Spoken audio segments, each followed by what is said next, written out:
It's not very loud. Good afternoon. I'm here with you today with a common goal: to protect our youth from online harm. The widespread presence of abusive behavior in the digital domain affects the daily lives of our children, families, and communities.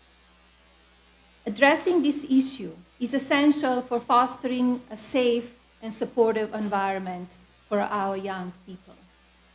I hope today's roundtable builds awareness of the harm caused by non-consensual intimate imagery and eventually the approval of the Take It Down Act bill in Congress. In today's AI-driven world, the threat of privacy breaches is alarmingly high.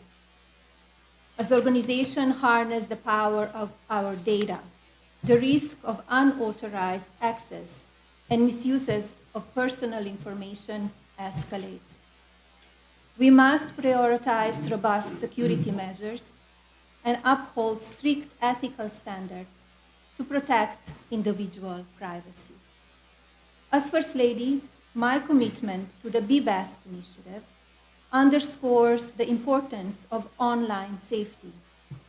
In an era where digital interactions are integral to daily life, it is imperative that we safeguard children from mean-spirited and hurtful online behavior. Ensuring their protection is not just a responsibility, but a vital step in nurturing tomorrow's leaders.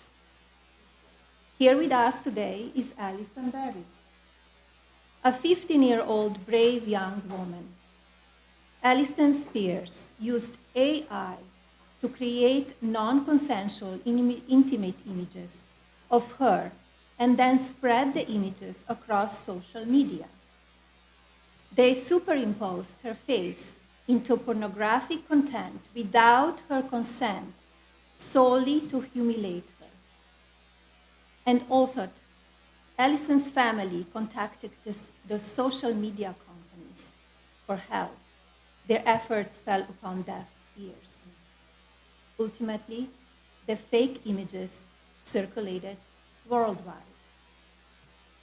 It's heartbreaking to witness young teens, especially girls, grappling with the overwhelming challenges posed by malicious online content, like deepfakes. This toxic environment can be severely damaging.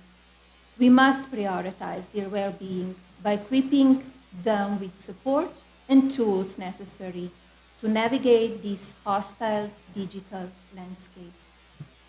Every young person deserves a safe online space to express themselves freely without the looming threat of exploitation or harm. To the brave survivors of NCII, your strength inspires the courage in others.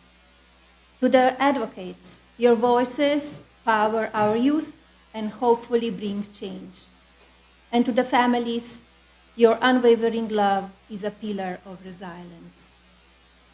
Thank you again to Senator Cruz, Speaker Johnson, House Majority Leader Scalise, Representative Salazar, Chairman Guthrie, Chairwoman McCain, Chairman Hare, and Representative Kahan for being here today and for your dedication to this important cause.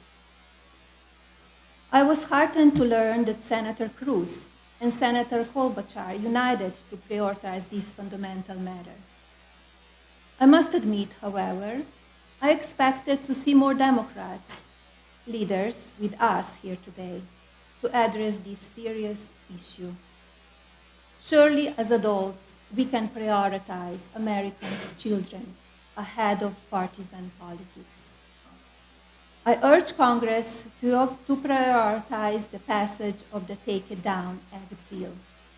This legislation is essential for addressing the growing concerns related to online safety, protecting individual rights, and promoting a healthier digital environment. By advocating this bill, Congress can take an important step towards ensuring accountability and fostering responsibly online behavior. The Take It Down Act bill represents a powerful step toward justice, healing, and unity. Thank you. And thank you very much. I want to thank the First Lady for being here, and your presence and your leadership on this issue is incredibly important, and I'm confident it's going to play a critical role in accelerating the passage of this bill and getting it passed into law so that we can protect all our kids and young women and young men across the country. I now want to turn to the leader in the House, Representative Salazar, for her remarks. There. Thank you to all of you, and thank you to the First Lady of the United States, to Senator Cruz, for having taken up this cause. The force, as Senator said, the force of your presence, Madam, is not only going to save children's lives, but will also make this legislation the law of the land. I have no doubt that the House of Representatives will make this law a priority, as I have spoken to the Speaker of the House, Mike Johnson. So thank you for making our jobs as legislators a lot more effective. As the Senator said, the name of the legislation that we're presenting is called the Take It Down Act. Its mission is very simple. It's profound and long-lasting. It stops cyber abuse. It prevents bullying one child against another. Even more important, is going to prevent suicide out of shame. It is outrageously sick to use the images, the face, the voice, the likeness of a young, vulnerable female, to manipulate them, to extort them, to humiliate them publicly just for revenge or just for fun. That is why we created this bill, and it's going to stop the abuse throughout social media. It is widely known that 99% of the time, the victim, most of them girls, don't even know that their faces, their bodies, their intimate parts are being circulated around the internet in fake, compromising pornographic images. But perception is reality, unfortunately, and even though these images do not belong to them, they are paying the price dearly. So they see it, they live it, they have to suffer it, and they don't have any recourse, as the Senator said, up until today, up until now. Our bill, the Take It Down Act, finally is sending a very big message to big tech that they have to bring down these images, fake images, within 48 hours. No more time than that, no more excuses. If not, big tech then will be just as guilty as the aggressors. Snapchat, Instagram, TikTok will have to comply within 48 hours when the victim demands that they take down those pornographic images.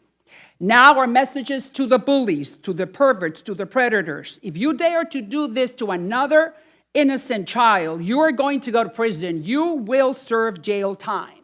That will be a great place where you can sit and ponder what you did and be consumed by your conscience.